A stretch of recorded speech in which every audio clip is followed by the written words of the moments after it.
Bom, boa tarde novamente. Bem-vindo para quem não estava na primeira parte da mesa de educação. Como a gente falou logo antes do coffee, essa segunda parte teremos um espaço cedido pelo Instituto Unibanco para 4 outras instituições parceiras do Instituto na nossa plataforma de trabalho com gestão escolar para equidade. Perfeito. Então, agora, além do Fábio, da Oi Futuro, que já estava lá com a gente, se junta à mesa Amália Fischer, do Fundo Elas, Edneia Gonçalves, Ação Educativa, Selma Moreira, do Fundo Baobá, e o Luiz, do Instituto Rodrigo Mendes. Bom, vamos começar então com Amália, pode ser? Fundo Elas, uma apresentação. Então, esqueci de falar, mas as 4 apresentações com um grande tema sobre inequidades, desigualdades e assim por diante. Por favor. Não tenho escolha, sou lá. Acho que por aqui, ó. Tenho que começar. Não tenho escolha, sou lá, tenho que começar. Bom, boa tarde a todas e 5 todos, e algum todos que estão por aí. A Raíza, do Instituto Unibanco, me pediu para falar um pouco sobre nossa parceria, mas a gente se concentrar também no Fundo Elas. Então, eu vou começar falando um pouco sobre o Fundo Elas e depois eu vou ir para a parceria. O Fundo Elas é o primeiro fundo no século XXI, porque durante a colonização as irmandades já existiam e faziam um trabalho, as Irmandades Negras já existiam e faziam um trabalho de justiça social. Nós somos os novos fundos do século XXI. E o Fundo Elas é o primeiro dos fundos de justiça social. Foi fundado no ano 2000 por 5 mulheres do movimento de mulheres, 3 brancas, 2 negras. Desde o começo, o fundo pensou em ter desde a governabilidade até a equipe pessoas negras e brancas, especificamente mulheres. E o fundo, desde seu começo, se pensou para apoiar as mulheres que tinham menos acesso aos recursos. E, nesse caso, mulheres pobres, mulheres negras e mulheres lésbicas e bissexuais. No começo, nós fomos pensando primeiro nas mulheres, e hoje nós estamos pensando nas meninas e nas mulheres, e depois eu conto por que nas meninas. O fundo ele se chamou primeiro Ângela Borba, em homenagem a uma ativista do Rio de Janeiro, que tinha morrido, e depois nós mudamos para Elas, para incluir a todas as mulheres, porque pensavam que Ângela Borba tinha deixado um legado, e ela não tinha deixado nenhum legado financeiro, só o nome que nós colocamos para ela, ela para o fundo. O Fundo Elas apoia organizações nas 5 regiões do Brasil, nas áreas do fim da violência. Mulheres negras vêm apoiando desde o começo, como eu falei. Organizações de mulheres em geral que lutam pelos direitos das mulheres. E na área de direitos socioambientais, em esporte. E agora nós entramos dentro da área de educação faz uns 3 anos. O fundo tem apoiado mais de 300 organizações e grupos de mulheres no Brasil, com mais de 20 milhões de reais. E nós temos construído parcerias com empresas, depois de muito estar lutando e de vir muitas vezes ao GIF e colocar, e as mulheres quê? E fazer essa pergunta o tempo todo. E nós temos uma longa parceria também com o GIF para sensibilizar empresas para investir nos direitos das mulheres. Nossa parceria com o Instituto Unibanco começou 3 anos atrás. É uma parceria que é basicamente uma cocriação. Desde o começo, a equipe do Fundo Elas e a equipe do Unibanco, do Instituto Unibanco, nos sentamos a pensar como poderíamos trabalhar juntos a partir da incorporação das meninas nas ciências exatas. O que acontece com as meninas nas ciências exatas? Acontece que elas vão muito bem em matemática, no ensino fundamental, mas depois elas conseguem ter melhores notas que os meninos, mas quando elas passam para o 2º grau, elas têm piores notas que os meninos. Por outro lado, a partir dos 6 anos, as meninas começam a pensar que elas não são inteligentes e que elas não são capazes.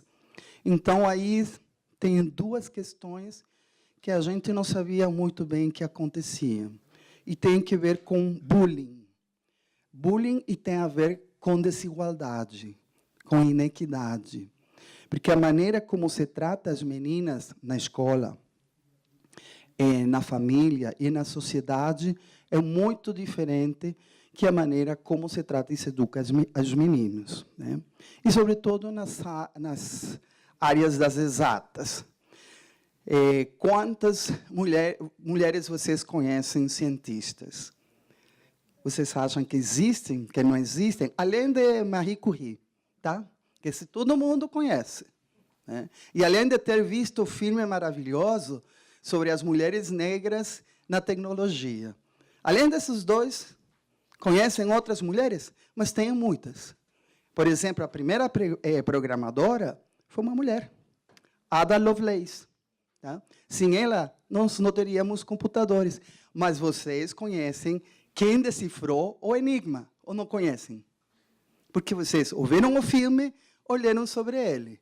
Mas vocês não sabiam que a Ada Lovelace foi a primeira em fazer um programa. Então, tem muitas mulheres, sim. Muitas mulheres fazendo ciência. E nós queremos que sejam muito mais, que não sejam só os homens. Quantas mulheres engenheiras vocês conhecem? Por exemplo, eu conheço uma menina muito próxima de mim, que ela queria ser engenheira, e isso foi 2 anos atrás. E ela não suportou. E ela não suportou não porque ela não tivesse capacidade, é porque ela sofria bullying na escola de engenharia na UFRJ.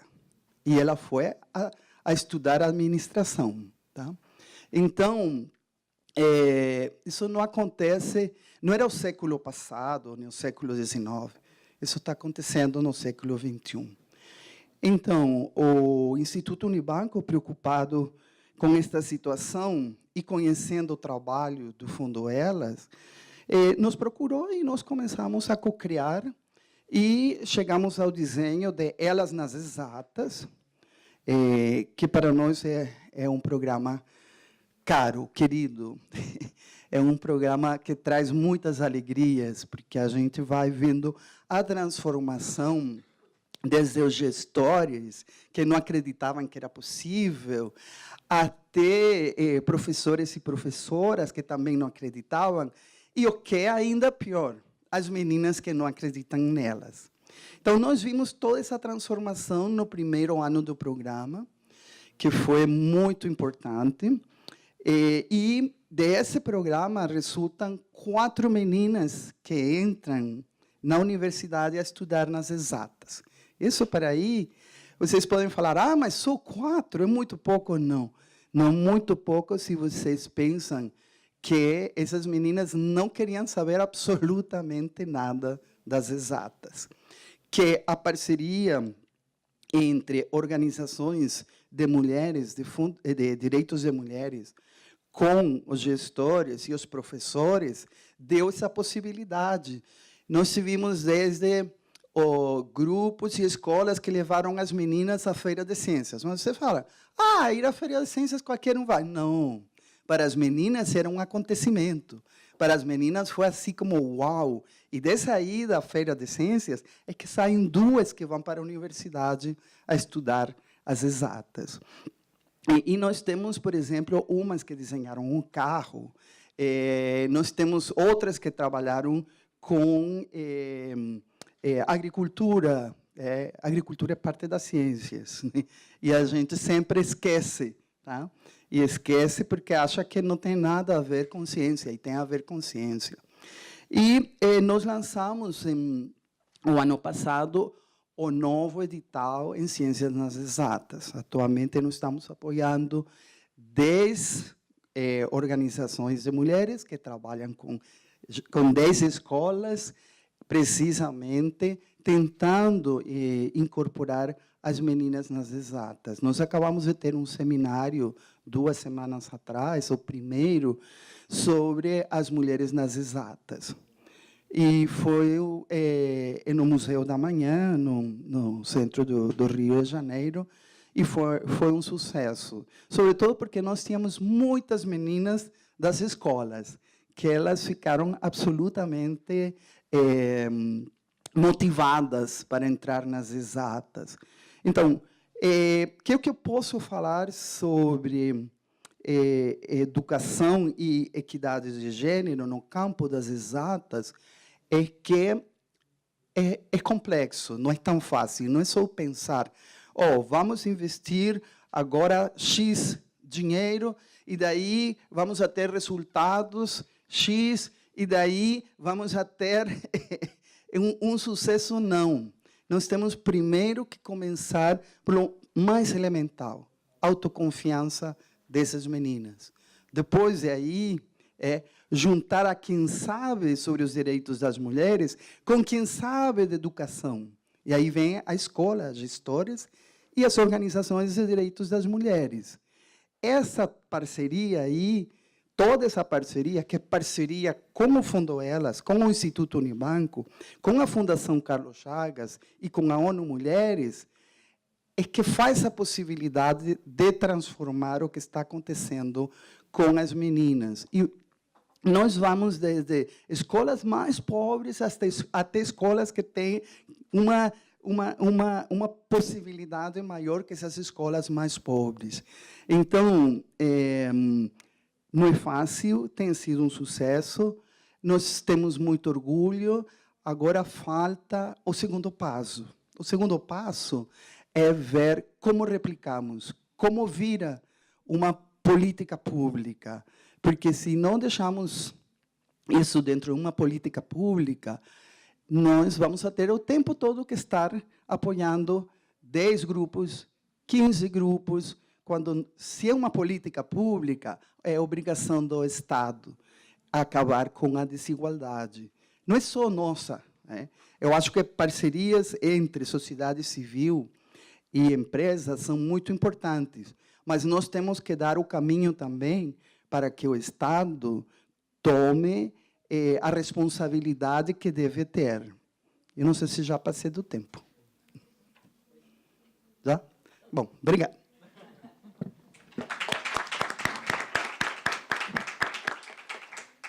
É na ordem, assim?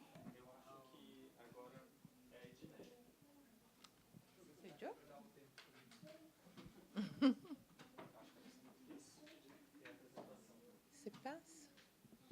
Então, vamos. Boa tarde a todos. Espero que a gente tenha uns 15 minutos aí, que eu estou desesperada desde já, mas 15 minutos de troca, né? Queria agradecer o convite e dizer que a ação educativa, pesquisa, assessoria e informação é uma organização aqui de São Paulo que, desde 94, ela atua sempre no campo da redução das desigualdades no Brasil e no mundo. E nós atuamos principalmente em 3 frentes, que é a educação, juventudes e com muita força nas culturas, né? Quem conhece a ação educativa aqui na General Jardim é o predinho todo grafitado, do chão ao teto, que todo 27 de março comemora o Dia do Grafite, e dentro de uma programação grande ligada a um festival chamado Estéticas das Periferias, que é um momento também em que os artistas dos bairros, dos coletivos, da periferia de São Paulo e do Brasil se reúnem e contribuem no nosso trabalho, indicando caminhos, indicando novas formas de pensar estéticas, né? Eu vim falar especificamente de um trabalho da área da educação, que é a área em que eu atuo na ação. E, na educação, nós trabalhamos com elaboração de materiais didáticos, formação de gestores, de professores. Temos um trabalho grande no campo da educação popular e educação para os direitos humanos, e também um trabalho muito focado na área de relações raciais. Nesse campo, nós desenvolvemos um conjunto de metodologias participativas, sempre visando contribuir para que gestores, professores, que a comunidade escolar ela tenha como se apoiar na construção de propostas intencionais, propostas pensadas e adequadas tanto às demandas formativas quanto às necessidades de aprendizagem de todos os estudantes, né? Temos uma parceria riquíssima com o Unibanco, e essa parceria com o Instituto ela tem se desenvolvido em Minas Gerais. Vamos ver se eu vou brigar com isso aqui ou se eu vou conseguir fazer ele funcionar. Ai, que lindo, gente. Então,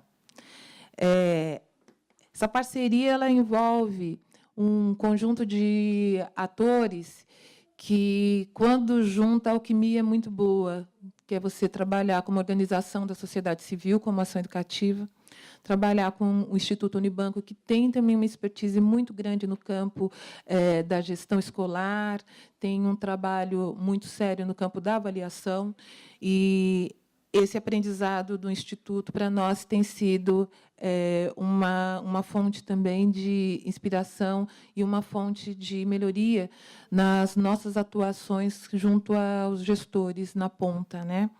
E nós temos trabalhado também com a Secretaria de Educação do Estado de Minas, especificamente com a Superintendência de Modalidades Temáticas Especiais, que é uma área nova dentro da Secretaria de Educação, que tem trabalhado com vários projetos de iniciação científica no ensino médio, e essa gestão específica das questões ligadas às relações raciais tem sido concentrada num projeto chamado Ubuntu no PEAS.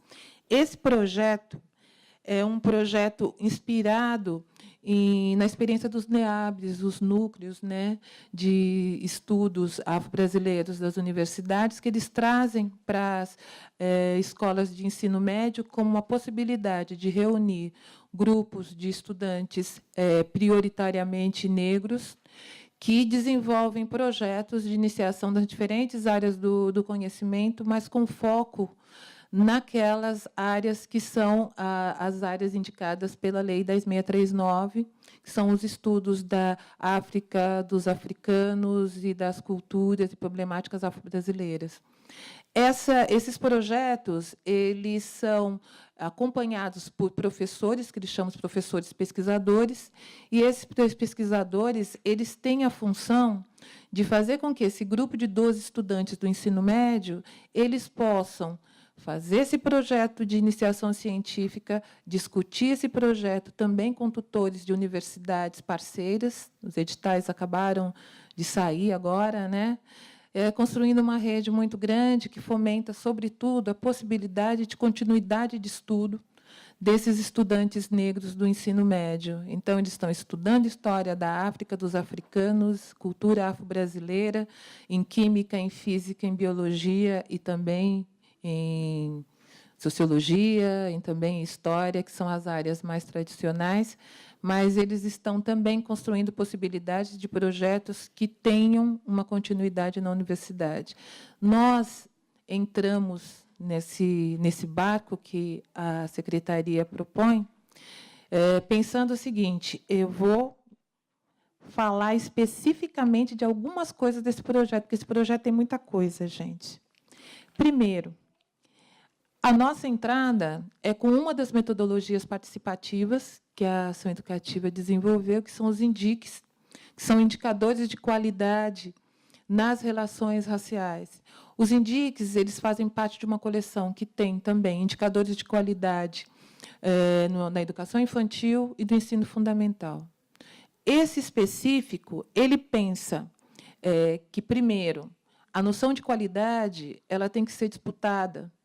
Qualidade na educação passa por aprendizagem, e aprendizagem passa também por combater, enfrentar o racismo nas escolas e empoderar todos os estudantes em iguais condições.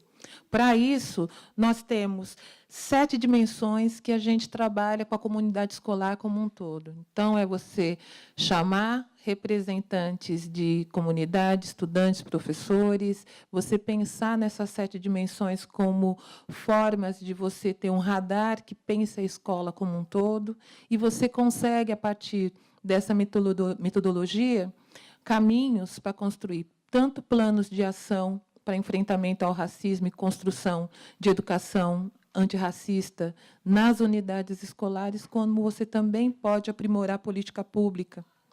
Esse trabalho que nós temos desenvolvido, ele é um trabalho muito extenso, mas, para a gente poder entender o dia a dia dele, nós pegamos os 3 eixos principais de Minas Gerais. 3 eixos passam, primeiro, avaliar as estratégias que as escolas já desenvolvem para enfrentamento ao racismo.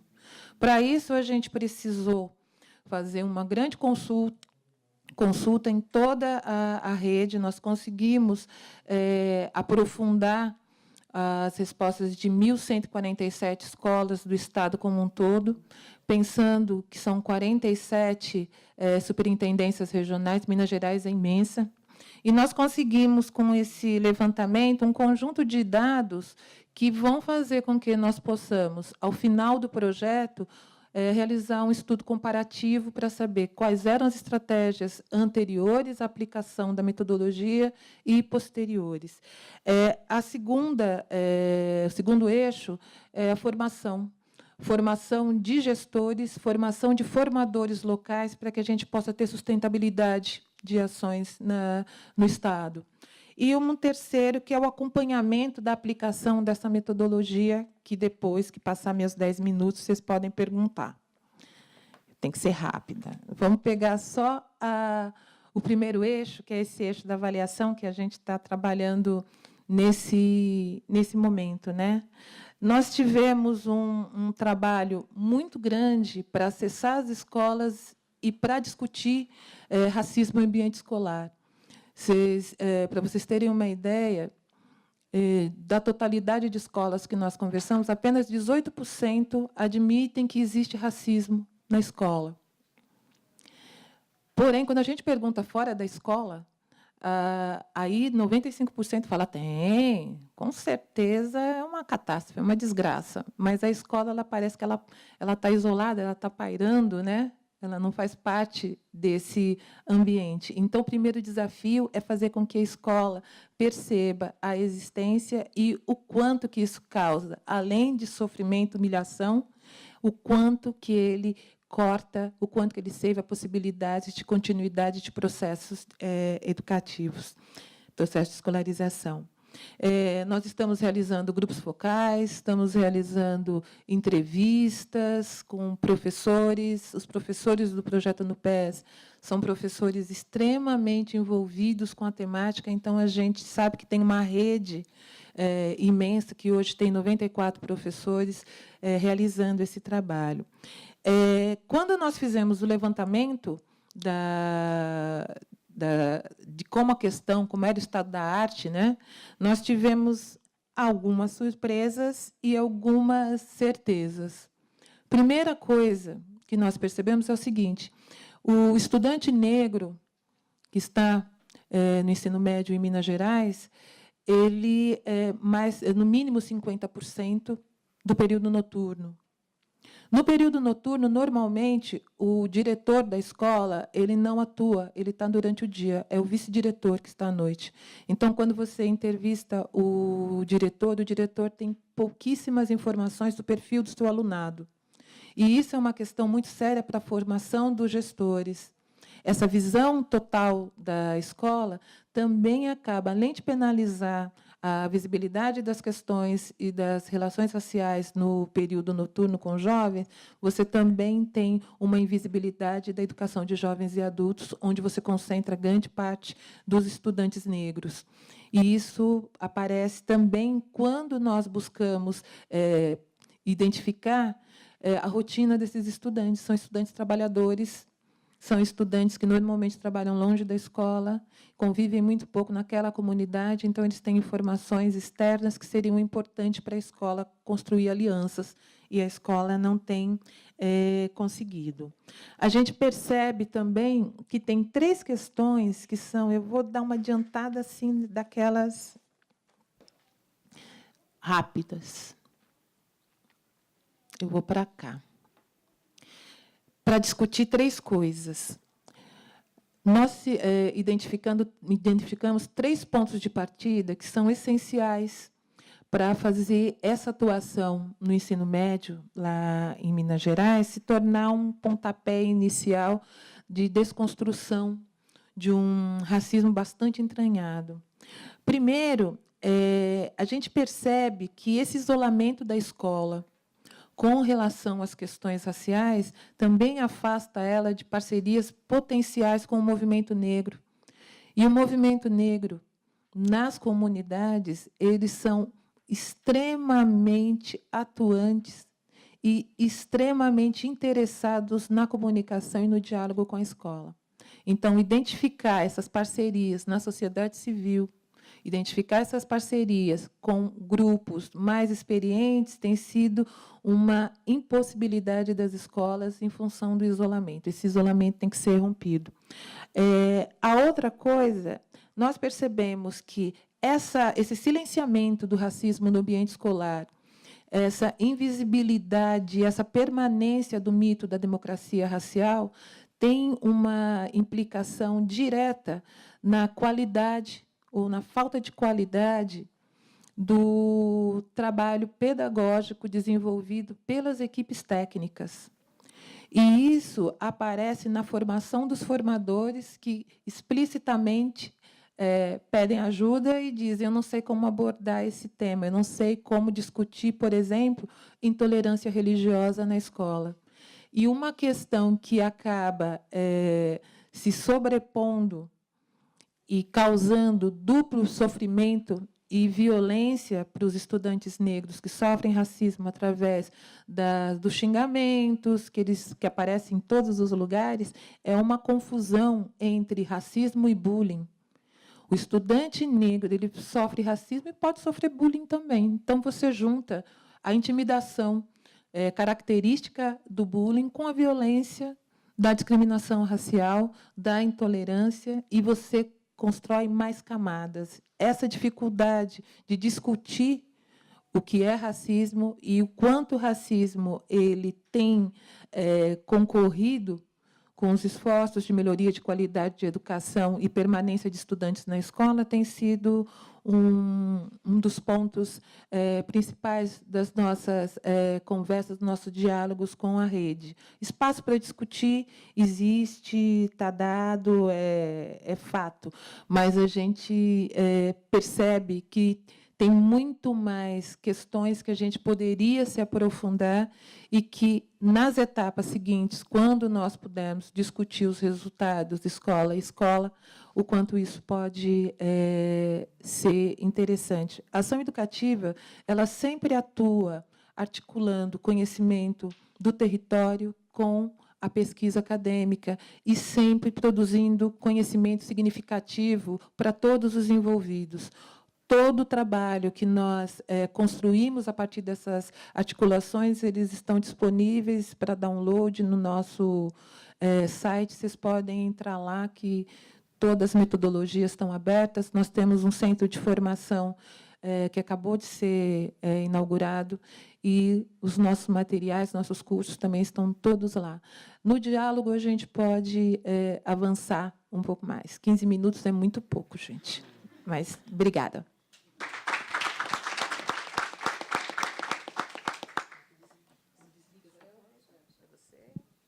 Eu também tenho uma apresentação. Oi, pessoal, boa tarde, tudo bom? Meu nome é Selma, eu sou do Fundo Baobá. Vou dividir com vocês uma experiência que a gente teve com o Instituto Unibanco. Bom, bora lá. Calma aí. Isso. Bom, o Fundo Baobá é uma organização para a promoção da equidade racial, criada em 2011, e o nosso modelo de operação, como fundo, está muito conectado com o que a Amália contou aqui do Fundo Elas, que é uma organização que traz uma inteligência na temática e, a partir daí, conecta com a ponta. Então, nesse caso, nessa costura com o Instituto Unibanco é um investidor social que financia o Baobá, em parceria, especificamente, eu vou detalhar, mas em parceria com a UFSCar, que é nosso parceiro técnico no desenvolvimento desse projeto, e a gente produz editais em função da nossa capacidade de capilaridade, de chegar em lugares, em pontas, onde muitas organizações não chegariam. Isso tem a ver com a construção de legitimidade que a gente tem com o público com os quais nós trabalhamos, no nosso caso, população negra. Então, a gente chega desde comunidades mais longínquas, quilombos, organizações de terreiro, organizações rurais, enfim, é bastante amplo esse processo.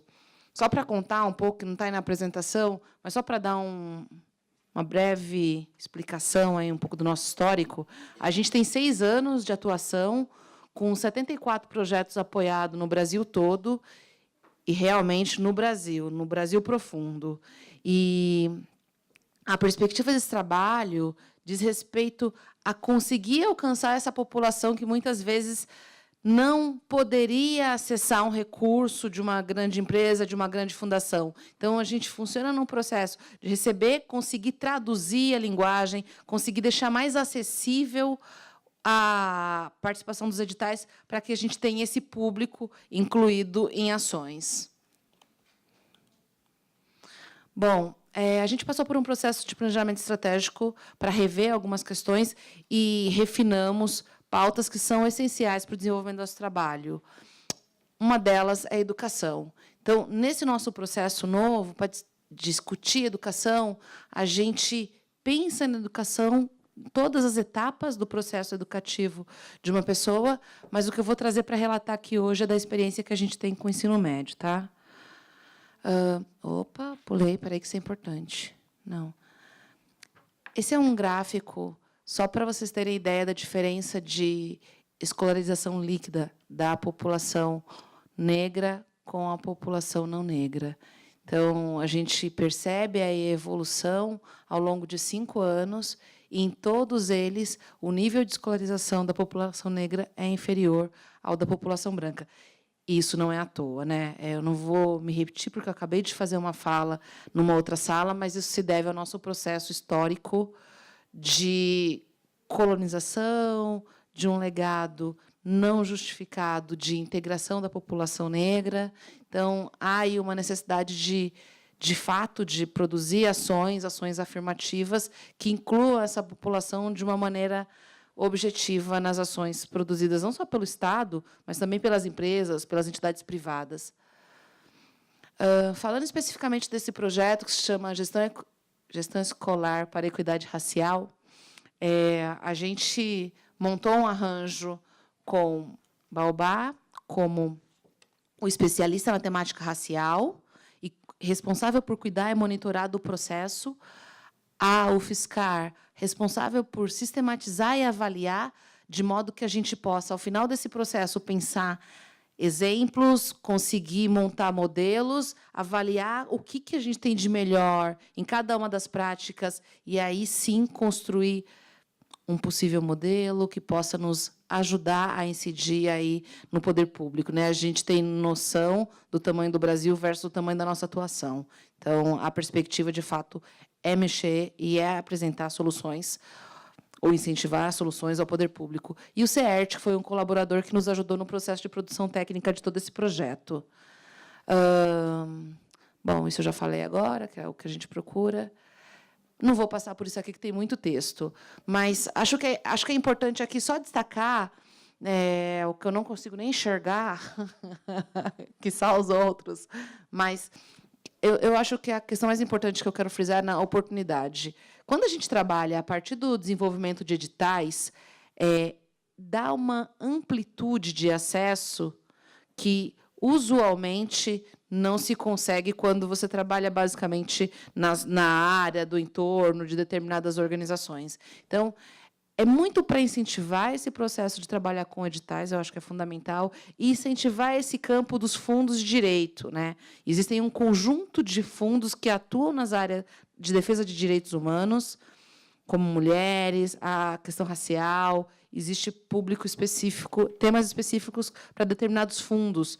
E eu acho que é muito dessa minha expectativa é fazer um convite, que vocês conheçam os fundos, que vocês entendam a nossa área de atuação, e entendam as possibilidades de parceria, de pensar junto, de conseguir acessar esse Brasil profundo. A gente tem legitimidade para falar desse lugar, porque a gente lida com essas populações diariamente. Bom, com o Instituto Unibanco, a gente já fez 2 edições desse edital.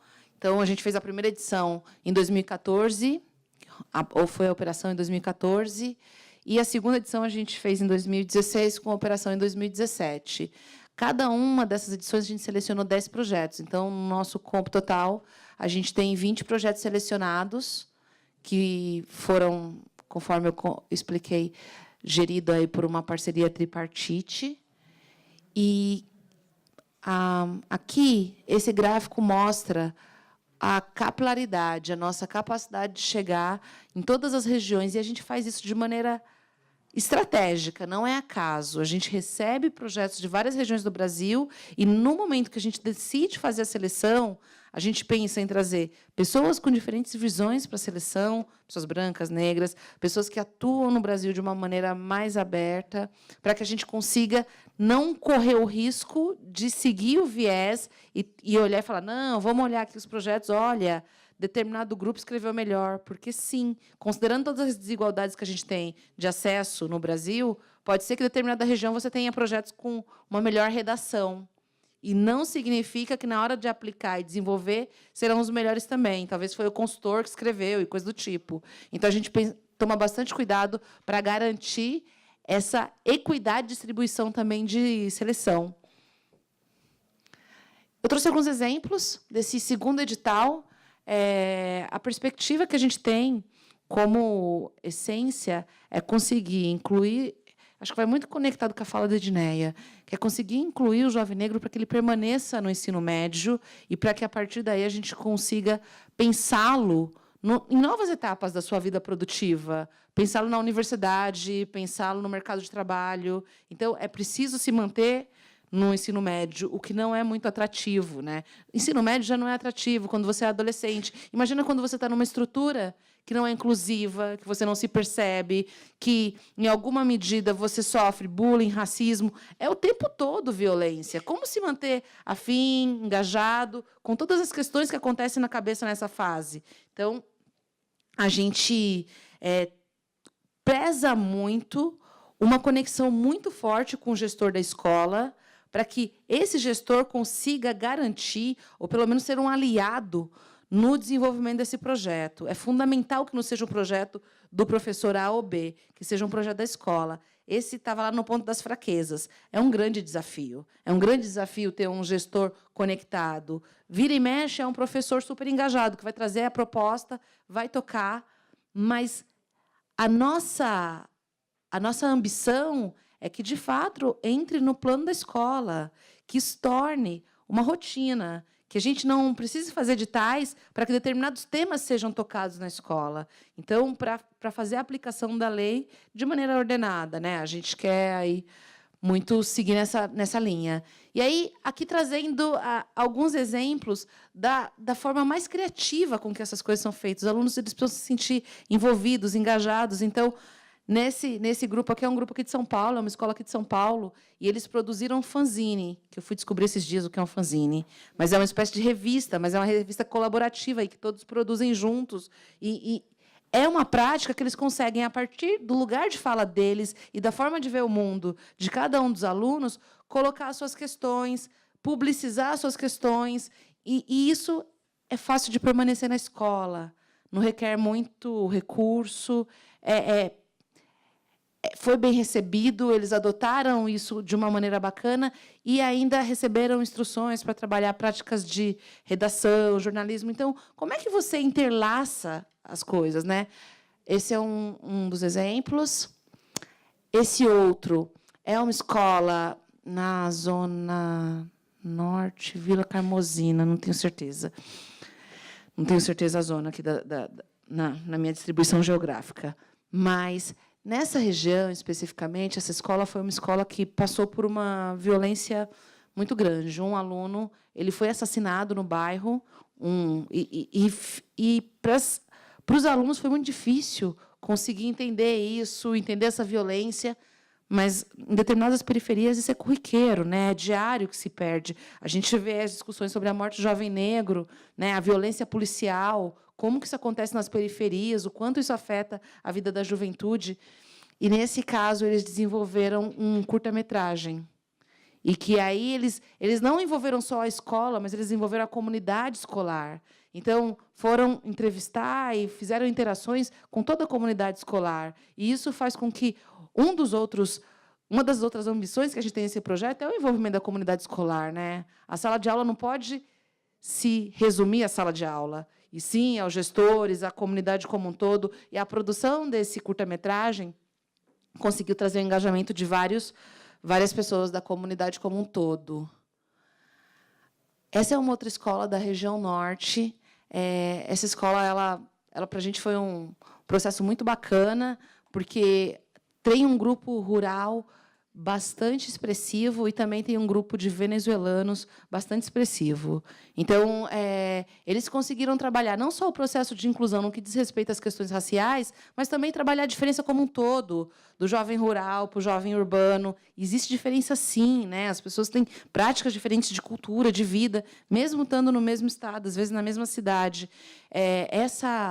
Esse grande número de novos cidadãos, os imigrantes chegando, também como é que a gente trabalha essa abertura para se conectar com o novo, para se conectar com o outro, para quebrar a xenofobia. Então, trabalhar no processo de desenvolvimento da juventude, um processo pedagógico mais inclusivo é essencial. E aqui o que se mostrou, a gente pôde perceber que todo esse processo do projeto trouxe melhor...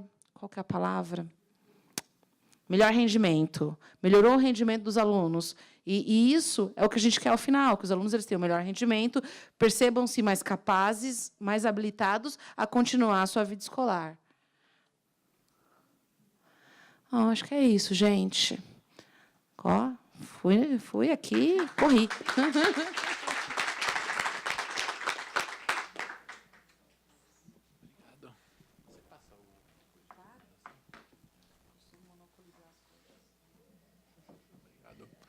Bom, boa tarde a todas e a todos. Meu nome é Luiz, eu sou coordenador de formação do Instituto Rodrigo Mendes. Ouvindo as colegas que me precederam, eu fico muito feliz de estar nessa mesa. A ideia aqui de discutir equidade, a parte que me cabe, que a gente tem um projeto junto com o Instituto Unibanco, é falar um pouco de pessoas com deficiência. Mas vejam, quando a gente fala educação inclusiva e começa a falar de pessoas com deficiência, a gente está falando de todas, todos e cada um. Em que pese que o nosso foco é pessoa com deficiência, quando ele está lá na escola, ele pode ser uma menina negra com deficiência. Então, a nossa formação, o nosso projeto, ele foca pessoas com deficiência, mas, em hipótese alguma, ele deixa de considerar a diversidade como um todo. Vou apresentar um pouquinho para vocês, para quem não conhece, o Instituto Rodrigo Mendes. É uma organização sem fins lucrativos com a missão de colaborar para que toda pessoa com deficiência tenha uma educação de qualidade na escola comum. Isso é muito importante para nós, já fica um primeiro marcador, escola comum. Escola especial para nós teve a sua importância durante o processo histórico de escolarização das pessoas com deficiência, mas hoje não é o locus dessas pessoas. O locus dele é junto com todos os outros estudantes. Nosso sonho é fazer parte da construção de uma sociedade inclusiva que garanta a equidade de direitos e valorize as diferenças humanas. E aí, esse é o nosso sonho, as diferenças todas. A gente naturalmente sabe que não adianta a gente vir com um discurso generalista, que vamos acolher a todos, que a gente tem que olhar as especificidades, e a gente está vendo isso aqui nessa mesa. É importante, sim, as especificidades, mas é importante a gente ter uma mirada que acolha toda a diversidade humana. Bom, contexto de exclusão, eu fui precedido pelo Gabriel e pela Mônica, eles já falaram bastante, as minhas colegas também falaram da exclusão, só para vocês terem uma noção bem básica, aproximadamente 15% da população brasileira tem algum tipo de deficiência. Vocês vão ver alguns números discrepantes, o IBGE fala alguma coisa em torno de 24,6%, próximo a 25%, a gente talvez tenha alguns outros números que circulam. A gente trabalha com um número da OMS que coloca por volta de 15% em países em desenvolvimento. Quando a gente olha o ensino médio, que é o foco do curso que nós promovemos junto com o Instituto Unibanco, a gente vê que 0,4% dos estudantes têm algum tipo de deficiência. Significa que a gente tem aí um contingente enorme. E eu queria trazer aqui para vocês só uma breve reflexão, quando o Gabriel e a Mônica estavam falando, quando a gente aponta os números das pessoas fora da escola, a gente tem uma avaliação por organismos internacionais, por exemplo, a Unicef, que 2/3 dessas pessoas que estão fora da escola têm algum tipo de deficiência. Portanto, se a gente está querendo encarar de verdade no país a questão do acesso universal à escolarização, tem que passar por esse segmento, né? Enquanto a gente não encara de verdade, de frente, essa questão, a gente não tem universalização. O ensino médio inclusivo é um projeto que o Instituto Rodrigo Mendes criou junto com o Instituto Unibanco, já faz 2 anos, tivemos 2 edições, esse ano a gente está quase fechando a edição de 2018, vamos ser a 3ª. O primeiro ano a gente fez junto com a Secretaria de Estado de Pernambuco e de Minas Gerais.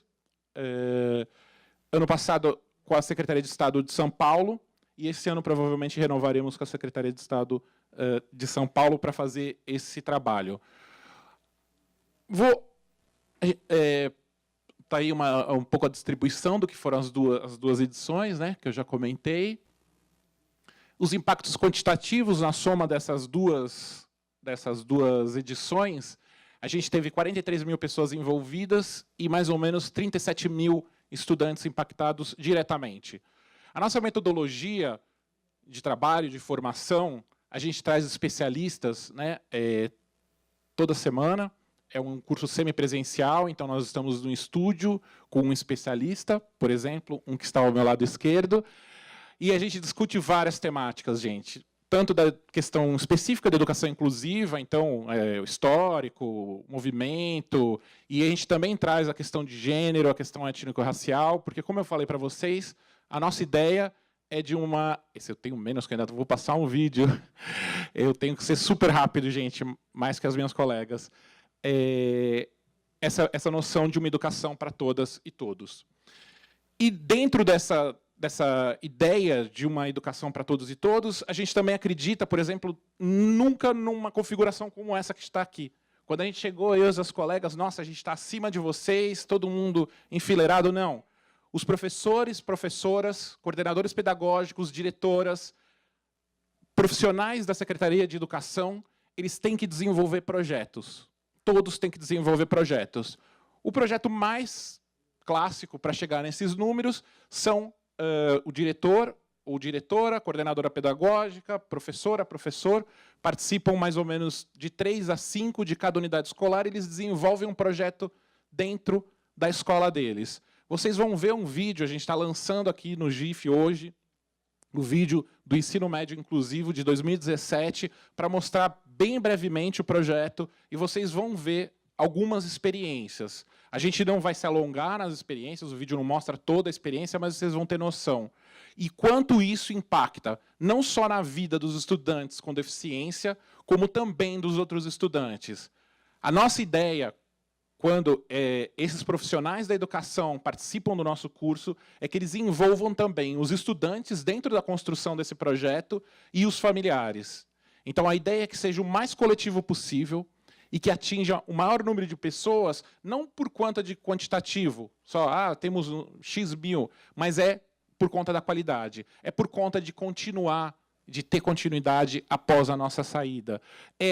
Como a gente viu, e a gente vai visitar algumas escolas para fazer as filmagens, é começar a fazer parte do projeto político-pedagógico, que foi citado aqui. Então, não é só um projeto que começa, dura 4 meses, eles desenvolvem, está tudo muito lindo, muito bom, mas a gente quer que também faça parte do cotidiano escolar depois que a gente sai. Para isso, a gente sempre faz a formação dos técnicos das secretarias de educação, como eu falei. Eles também desenvolvem projetos. Via de regra, técnicos de secretaria fazem projetos de formação para a rede. E esse é um legado que, além dos próprios professores, coordenadores e diretores que participam, também esses técnicos levam essa metodologia para outras escolas que a gente não consegue atingir dentro de 1 ano, 2 ou 3. Como alguém comentou aqui, a gente tem noção que o nosso impacto ele é pequeno dentro de um mundo muito maior, mas a gente tem que começar por algum lugar. A gente não pode simplesmente paralisar. Então, essa é a nossa contribuição.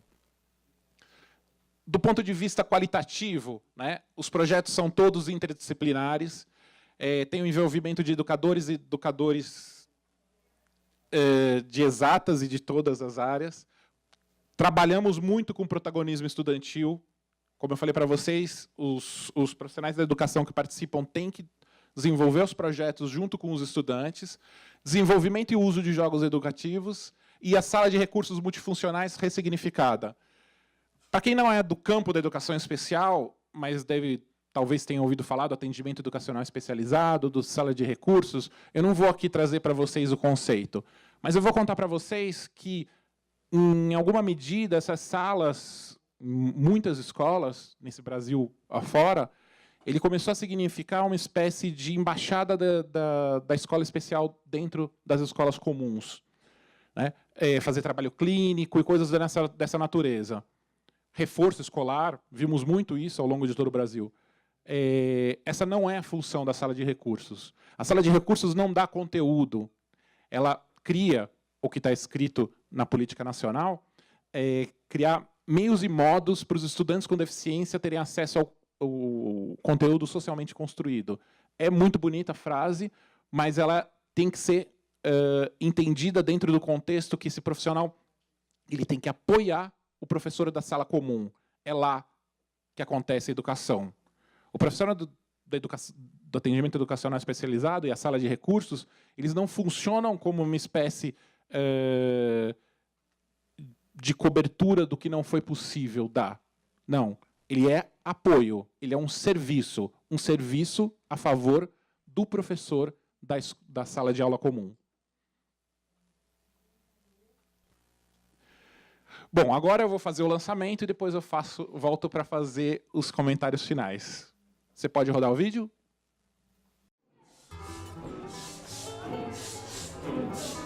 Imagens mostram adolescentes com e sem deficiência no ambiente escolar, em atividades como jogos de tabuleiro, criação de personagens com massa de modelar, gravação de vídeos nos celulares e pintura facial.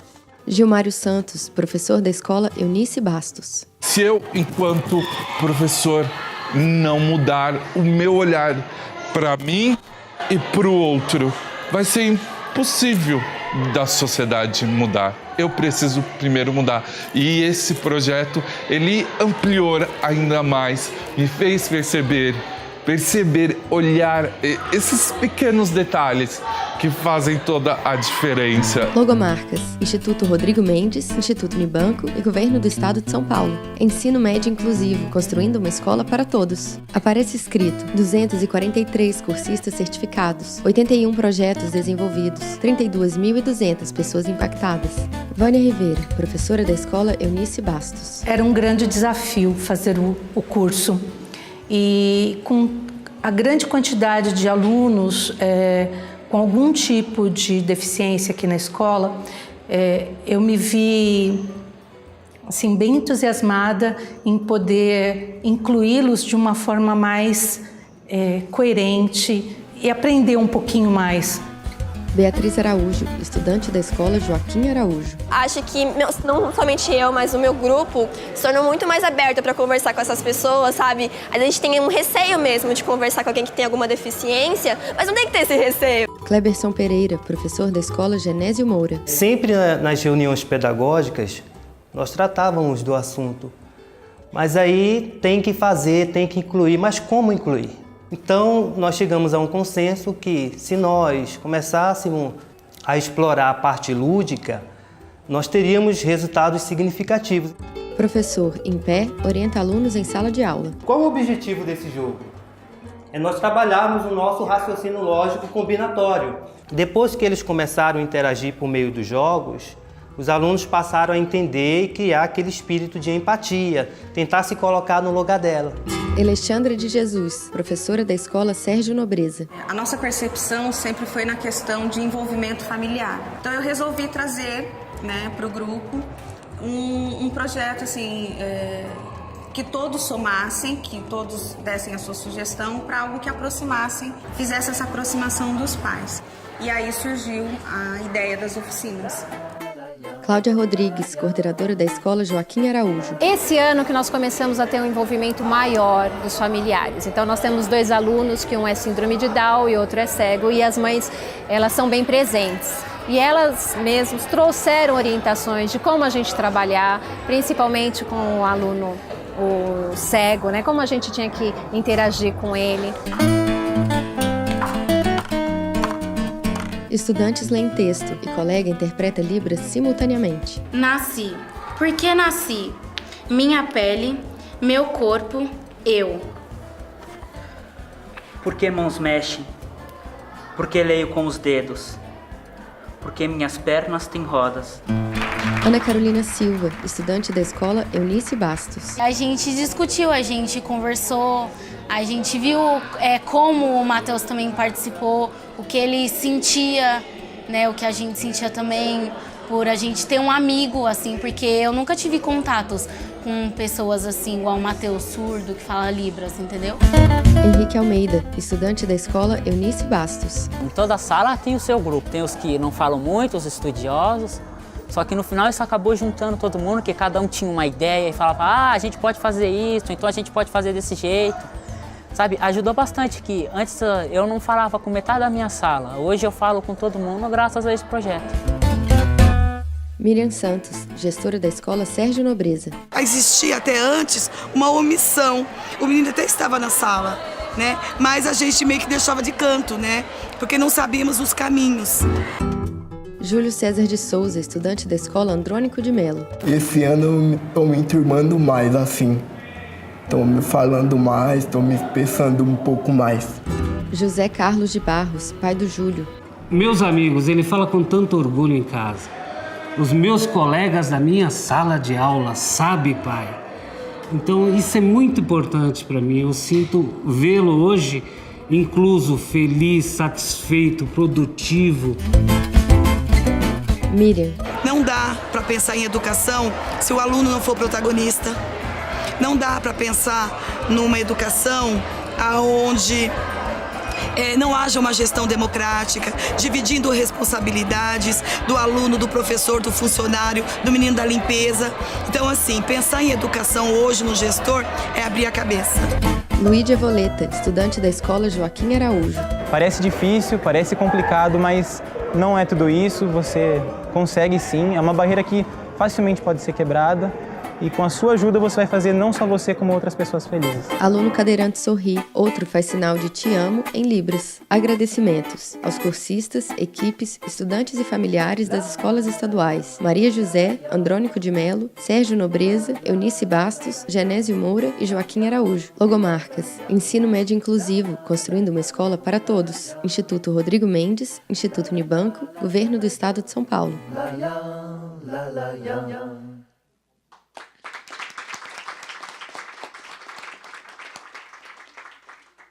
Bom, gente, para ir encerrando, tem 1 minuto, vou contar 2 causos desse vídeo. O primeiro, aquele professor que vocês viram de professor de artes, ele sofreu um AVC durante o curso e voltou para o curso. Vocês viram que ele ainda estava com alguma dificuldade de fala e a fala dele fora das câmeras é de que eu já tinha uma certa empatia, mas agora entendo bem melhor o que sofrem as pessoas com deficiência.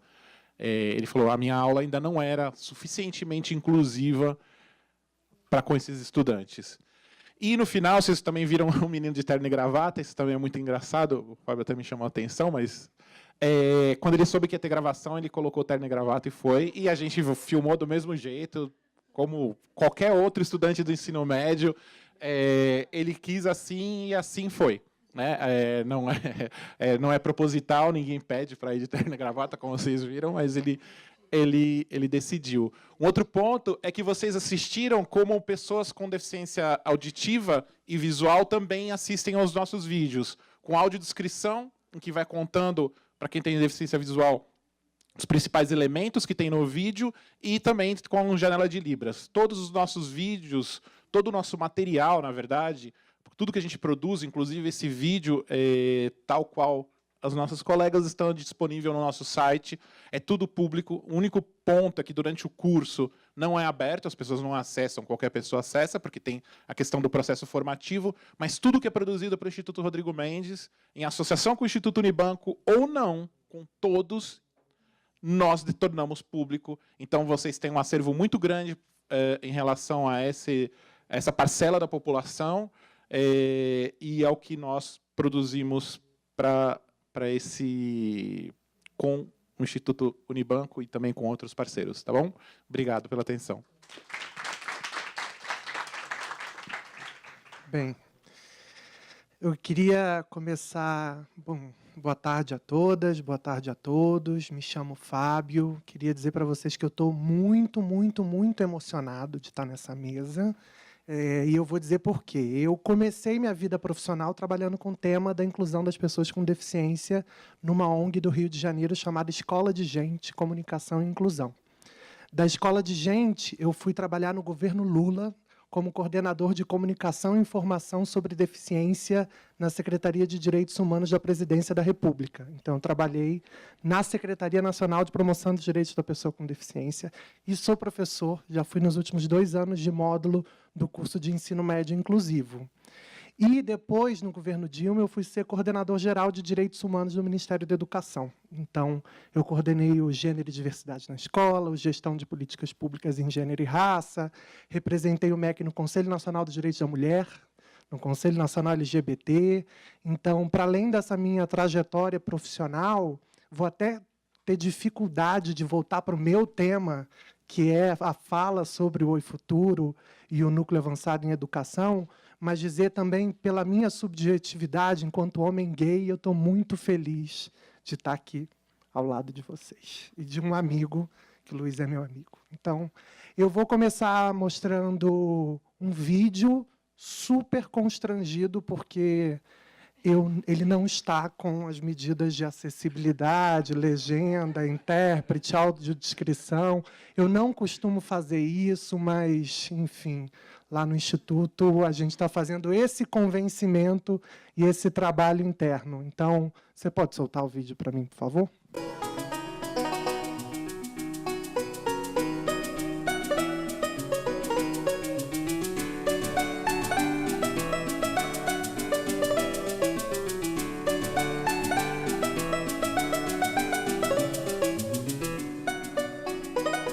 totalmente diferente, desde a estrutura, a interação dos professores, a metodologia dos professores, a forma que os funcionários tratam os alunos, é totalmente diferente.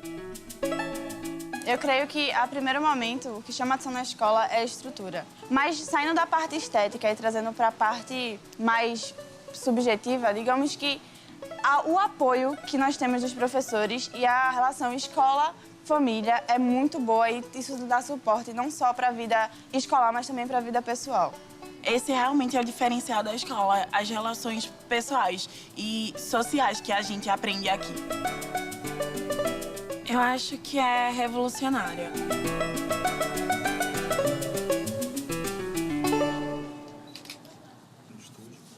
A escola hoje possui 501 estudantes. Para a entrada, são ofertadas 180 vagas, né? Nessas 180 vagas, nós disponibilizamos 90 para o curso de Programação em Jogos Digitais e 90 para o curso de Multimídia. Inicialmente, eu quero que vocês só modelem, tá? Não se preocupem com o sistema de iluminação ainda. Tentem fazer o básico. Faça ela bem simples, poucos polígonos, porque ela vai ser vista de longe. A gente tem um sistema de cotas que funciona da seguinte maneira. 70% é para estudantes oriundos de escola pública, aqueles que vêm do ensino fundamental, mas de escola pública, e 30% para aqueles estudantes que são oriundos de escolas privadas, particulares. Quando o NAVE foi pensado, ele foi pensado de uma forma para atender uma educação interdimensional. Então, não pensou num espaço só para a busca de um conhecimento, mas para entender o estudante na sua espiritualidade, na sua corporidade, na sua afetividade. Tendo isso como ponto crucial ou como um pilar da educação, ela tem uma arquitetura que é diferenciada. Esse prédio foi pensado de forma a favorecer os encontros, favorecer o tipo de metodologia que a gente defende. Nós temos hoje 11 salas de aula, 4 laboratórios de tecnologias, também temos 2 laboratórios de ciências e um laboratório de química e biologia. Nesses 2 laboratórios, a gente consegue fazer práticas para aproximar a teoria do contexto atual. É oxigênio. Como é que a gente poderia evidenciar que isso aqui é oxigênio? Temos o espaço docente, que é onde os professores estão sempre trabalhando, e esse espaço é bastante equipado com tecnologias para que eles possam pesquisar e aprimorar suas práticas. Isso foi só um recorte, pode passar para o próximo slide, de um programa do Canal Futura, o Destino Educação, que... tá aqui, né? Pode passar. O próximo slide, sou eu que passo. Mas... A gente, em 2016, a gente foi contemplado aí na série Destino Educação como uma das 12 escolas mais inovadoras do mundo. Enfim, eles apresentaram a gente assim. E outras escolas aqui no Brasil, o Projeto Âncora e o NAVE, e outras escolas do mundo aí como escolas inovadoras. A gente disputou em 2015 o Technovation Challenge, que é a maior competição de desenvolvimento de aplicativos para meninas do mundo. Então, nós fomos finalistas, o nosso grupo de alunas foi para os Estados Unidos, para São Francisco, para apresentar o desenvolvimento de aplicativos delas. A gente tem no NAVE um grupo que é o FemiNAVE, que é o grupo de meninas do NAVE, elas montaram esse coletivo. E ano passado também montaram o Afronave, que é o movimento negro do NAVE.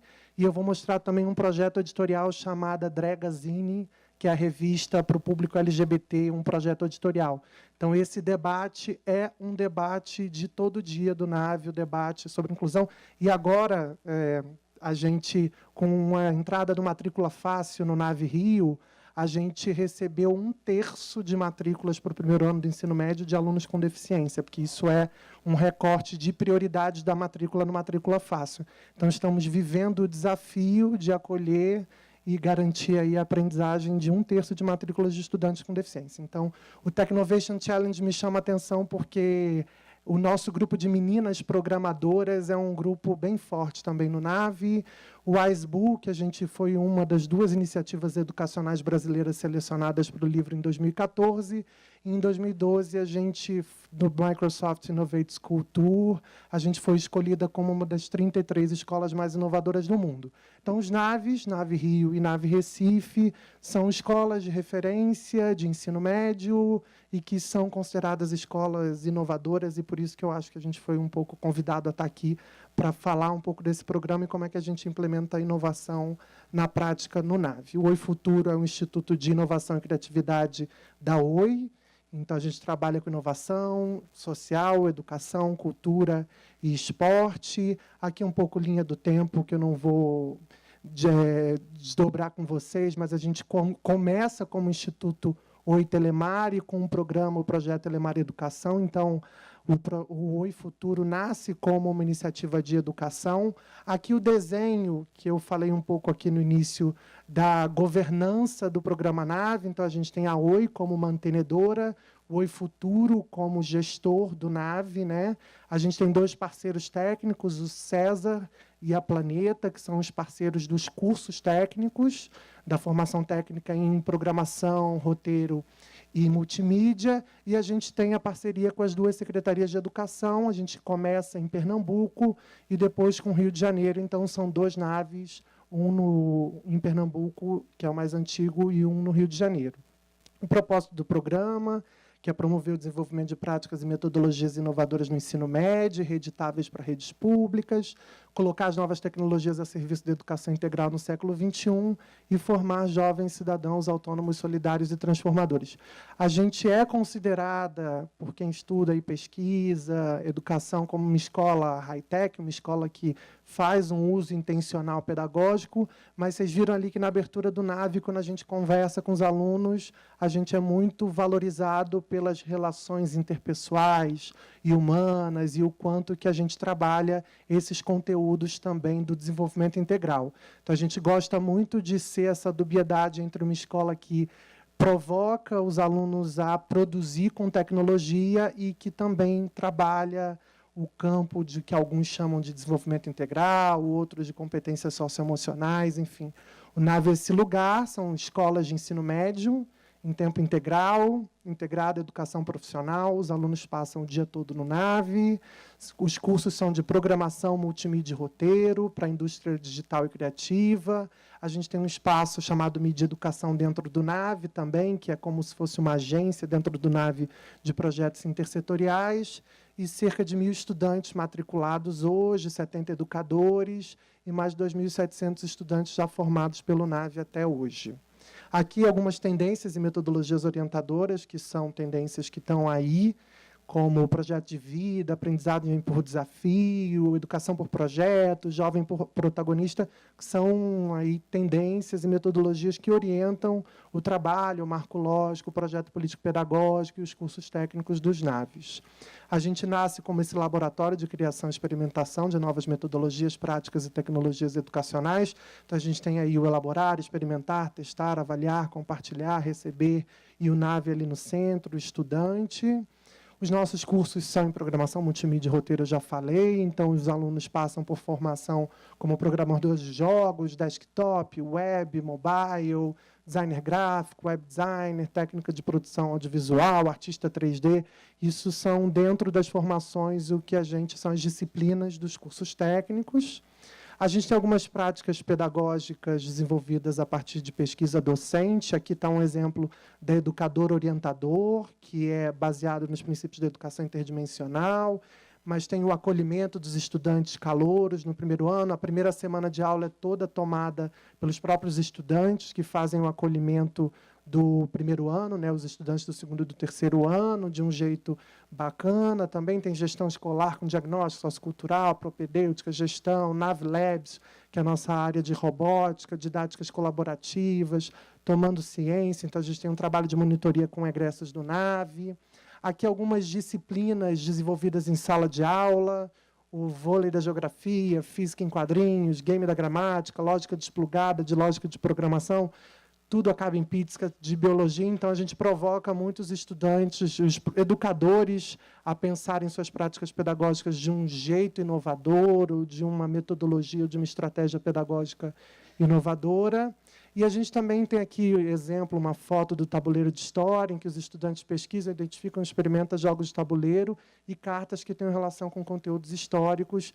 Também calculadora de matrizes para matemática, que junta o professor de matemática com programação. A gente tem bastante bidocência, então, o professor de cultura de jogos com o professor de história, o professor de matemática com o professor de lógica e o professor de programação, o professor de física com o professor de geografia. Então, dentro da parte comum ou aliando a formação técnica, a gente tem aí um pouco de bidocência e projetos integrados da parte comum e da parte técnica. A gente tem as oficinas integradas, que é um espaço de desenvolvimento de projetos interdisciplinares. Então, no primeiro ano, a gente trabalha música, programação, vídeo e games. No segundo ano, desenvolvimento de jogos orientados por um grande tema. E, no terceiro ano, temas livres. E sempre eles produzem. Aqui estão alguns exemplos de produções. No primeiro tabuleiro digital, eles adaptaram um jogo digital para um jogo de tabuleiro. Então, a gente também procura trazê-los do mundo digital para um retorno para o analógico. O The Last Drop, que é o game que foi para o Technovation Challenge, para conscientizar crianças sobre o uso da água. A gente tem o Nave App, então os próprios alunos entenderam que tinha muito gasto de papel, mudança de horário. Então, eles desenvolveram um aplicativo, testaram a equipe gestora da escola, formaram, e agora tudo na escola acontece via app desenvolvido pelos próprios estudantes. Tem o Smart School Energy, que é um protótipo de automação. Tem o Dragazine, que, por conta aqui da minha subjetividade, eu adoro, que é um projeto editorial dos alunos com foco no público LGBT. É uma proposta que nasceu do terceiro ano do ensino médio, que segue na escola. O Menecas, que é uma animação que propõe uma reflexão sobre o padrão de consumo e identidade de gênero dentro da escola, e que participou do Animamundi. Então, a gente também provoca os estudantes a irem muito para o Animamundi, festivais de cinema, mostras, hackathons, para eles produzirem e também testarem seus desenvolvimentos aí no mercado. A gente tem feito um processo de gestão de conhecimento aí, de disseminação.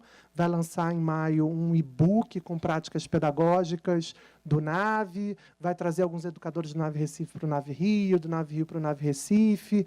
Vai fazer um especial com o Centro de Referências em Educação Integral só sobre práticas de ensino médio, um especial NAVE. A gente tem feito um esforço de impactar pelo menos a rede pública de Pernambuco e do Rio. Então, o educador orientador, que é uma metodologia original NAVE, a gente levou já para as 36 escolas técnicas estaduais, e o Mídia Educação também. Então, a gente pega algumas metodologias nossas e vai levando para as escolas do ProMI, para as escolas técnicas estaduais, para as escolas de referência em ensino médio. Enfim, a gente tem feito algumas triangulações com as secretarias de educação.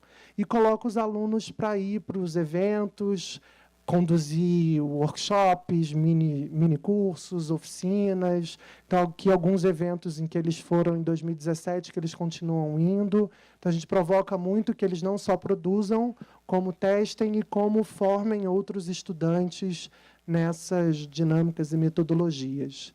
Aqui, resultados. O primeiro, o mais óbvio, é que nós somos a primeira escola técnica estadual, tanto no Rio quanto em Recife, com o resultado do Enem, que é inevitável a gente apresentar aqui.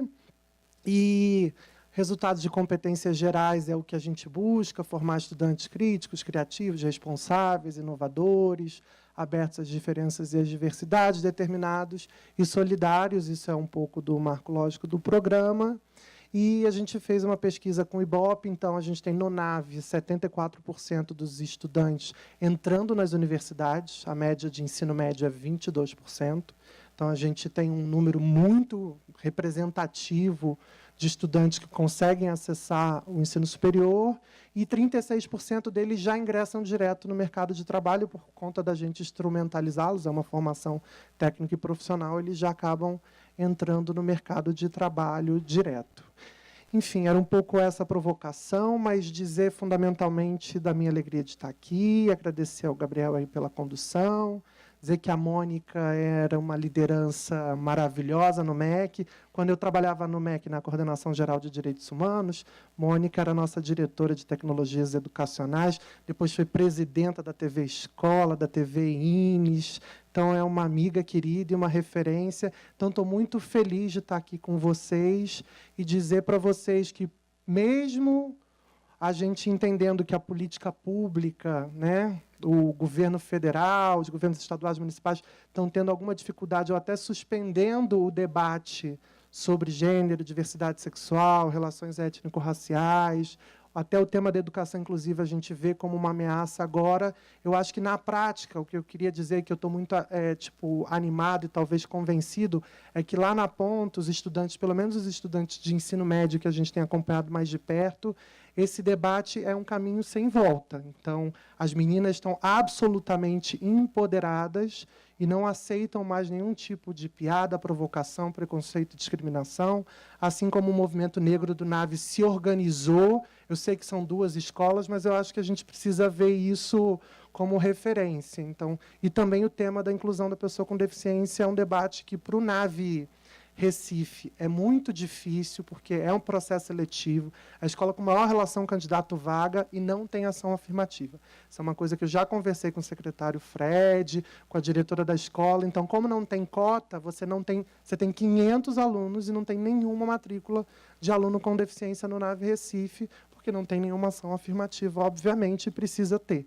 Mas no NAVE Rio, que já é um acesso muito mais democrático, porque é matrícula fácil, os alunos do NAVE Rio são os alunos do Borel, a escola fica no Andaraí, então são os alunos do Borel, da Formiga, do Turano. Então, a gente, como é matrícula fácil e é 100% democrático, e tem cota e tem prioridade de matrícula para alunos com deficiência, a gente vê uma escola muito mais plural, diversa, inclusiva e democrática. E dizer, por último, para vocês que os alunos, em 2016, do NAVE Rio, e isso me deixa muito feliz, ocuparam a escola, eles derrubaram a diretora, que era considerada uma gestora autoritária. Eu não estava lá, então eu só conto. Eles derrubaram a diretora, elegeram uma nova equipe gestora, que é uma equipe gestora, que é um colegiado, não tem diretora, escola, e eles trabalham na pegada da gestão democrática. Então, para além dos temas e dos debates do preconceito, da discriminação, da violência, da vulnerabilidade e da organização temática, a gente também tem um debate de protagonismo no NAVE e de participação e de exigência que é muito legal e que emociona a gente. E o NAVE, desde a ocupação, não tem mais retorno, agora será só com gestão democrática e só com participação que a gente vai fazer algum processo de discussão interna de qualquer mudança na escola. Então, a gente está muito feliz com isso. E, novamente, muito obrigado pelo convite e vamos ao debate aí. Obrigado, gente.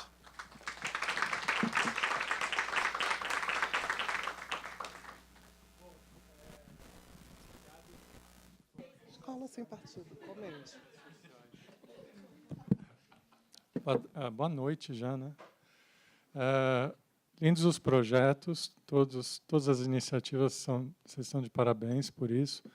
E de tudo que a gente ouve falar ao longo desse evento, fica a pergunta, a palavra que tanto se martelou, né, de equidade, de diversidade, especificamente a área de educação, no momento, sofrendo influências tanto da parte da política quanto da sociedade, que também tanto se influencia por ela, quanto a influencia, de tornar o que seriam iniciativas do Estado, supostamente laico, influenciadas por leituras de cunho religioso, de como deveria ser educação, especialmente educação pública, né?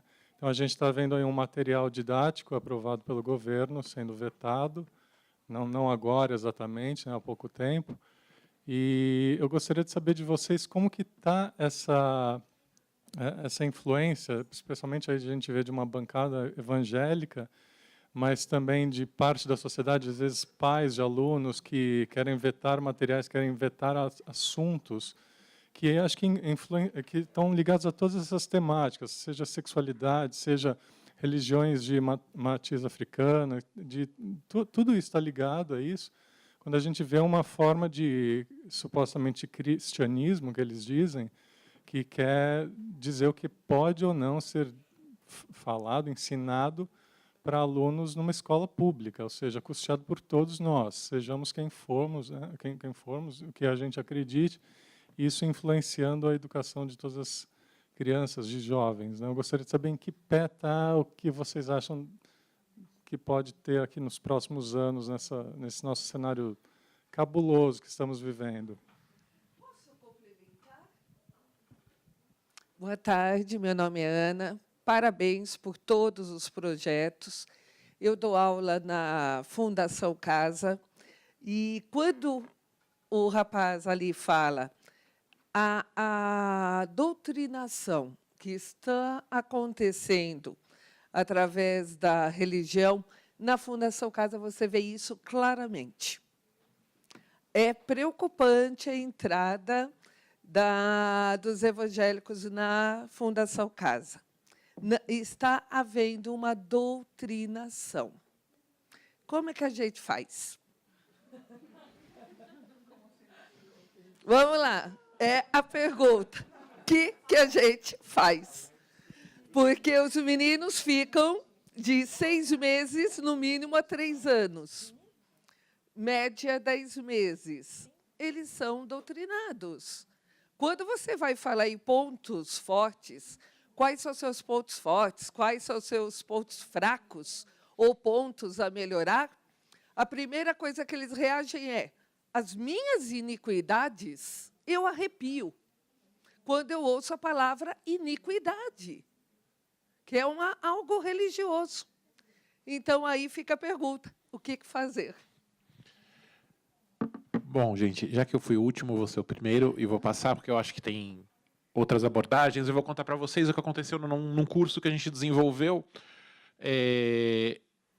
E um dos grupos, eu não fiz esse comentário, mas os educadores eles fazem uma pesquisa de quais são as barreiras e facilitadores que tem na unidade escolar e depois eles escolhem uma barreira para reduzir ou eliminar. Ok? Então, cada projeto é de um jeito. E um projeto ia tratar justamente da tradição, de uma tradição de matriz africana. Era um grupo de Salvador e, obviamente, a gente teria tambores. E aí, alguns pais e mães que tinham a religião evangélica foram contra que os filhos participassem desse projeto.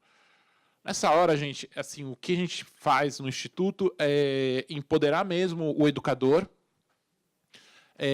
Essa professora e a diretora da escola chamaram esses pais, explicaram do que se tratava o projeto, e, se não me engano, eram 5 ou 6 que estavam querendo retirar, e apenas um acabou mantendo. Então, gente, assim, é o diálogo. É o diálogo, é dar força para os educadores, é não jogar a discussão para baixo do pano, ela está posta, como vocês estão falando, e assumir que existem alguns limites, né? Mas isso os educadores é que têm que conversar, como também eles negociam outras questões, como da sexualidade, enfim, e outras que estão postas nos cursos. Essa é a do ponto de vista do Instituto, essa é a pegada. Empoderar o educador e fazer a discussão da forma mais aberta possível. Independente da interpretação meio torta do STF com relação ao princípio da laicidade, a nossa defesa como educadores é intransigente com relação à laicidade do Estado aplicada à educação. Isso é fato. A outra coisa é a defesa da liberdade de cátedra. Nós, educadores, brigamos muito por isso. Foi uma luta muito árdua. E mais árdua ainda foi a luta para que nós tivéssemos uma legislação que garantisse que os conhecimentos do continente africano fossem respeitados, mais que valorizados e socializados na sociedade brasileira. Então, a defesa, a aplicação da Lei 10.639, que altera a LDB há 15 anos, então a gente não está falando só de um penduricalho. A LDB é a nossa principal legislação educacional. E a LDB diz que nós temos direito ao conhecimento dos saberes do continente africano. Quanto menos a gente sabe, pior é a nossa educação. Então, é uma questão de qualidade, é uma questão de direito à aprendizagem qualificada. A Ação Educativa lançou, no ano passado, uma publicação chamada 20 autores desmontam o discurso do Escola Sem Partido. Esse livro está disponível para download no nosso site. Eu escrevi especificamente com a professora Ana Lúcia Silva Souza, da UFBA, um texto que discute especificamente as implicações desse tipo de abordagem para as temáticas negras, para a nossa luta por educação que chegasse ao ponto de questionar essa democracia, esse mito da democracia racial. Então, eu não vou entrar no texto, mas o texto está lá, e o que a gente defende é que as pessoas se empoderem. Hoje, a Ação Educativa está produzindo um material que é um manual de defesa para educadores. Se, por um acaso, chegar um vereador louco na tua porta, na porta da tua escola, falando que você vai ser preso porque você está discutindo ou mitologia africana ou está discutindo capoeira, você pode, sim, falar, sai daqui, aqui dentro eu sou o professor, quem manda nessa sala de aula sou eu, a minha formação é essa, e a gente precisa reafirmar uma coisa muito séria, educação é ciência, gente. A gente estudou para isso. A gente ama muito o que a gente faz, mas a gente aprendeu a fazer estudando. Então, a gente hoje está defendendo o direito a ser ciência e o direito a fazer ciência com qualidade para todos.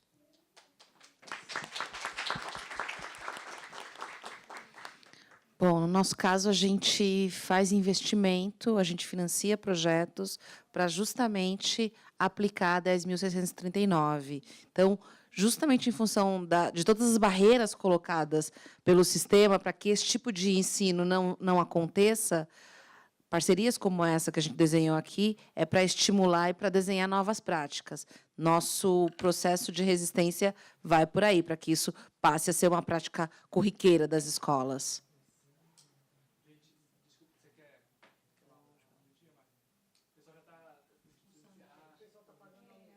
Tá.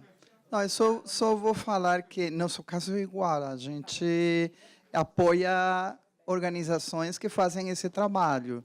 Eu não vou responder o que vocês podem fazer, mas só falar duas questões. Tem evangélicos, que são progressistas, e vocês têm que falar com eles. Tem católicas, que são progressistas, e tem pastoras que são progressistas. É importante falar com elas, levar para a escola elas e falar com os pais de família, porque o diálogo é muito importante.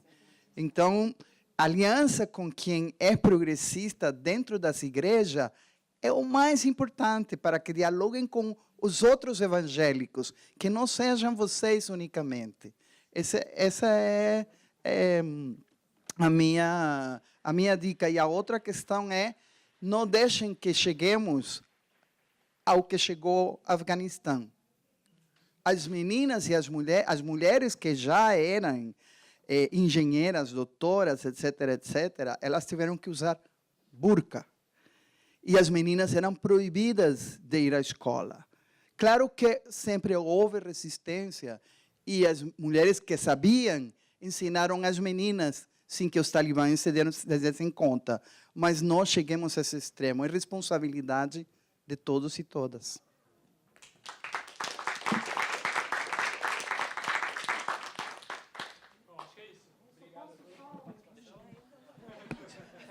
Inevitável. É que a minha experiência profissional mais relevante foi coordenar o projeto Escola Sem Homofobia no MEC. É dar o parecer que aprova o material e que encaminha. Olha, já... Gente, isso é homofobia, mentira. Não é? Gente, desculpa. Não, tudo bem. Mas só o que eu queria dizer é que eu saí do MEC super traumatizado com tudo que aconteceu em 3 anos, o tanto que eu apanhei. E aí eu cheguei no Oi Futuro, eu tomei posse no Oi Futuro 15 de maio, dia 17 de maio é o dia da homofobia. Aí eu fui no NAVE e estava tendo uma parada gay no NAVE, em que os alunos estavam vestidos de menina e as meninas estavam vestidas de menino.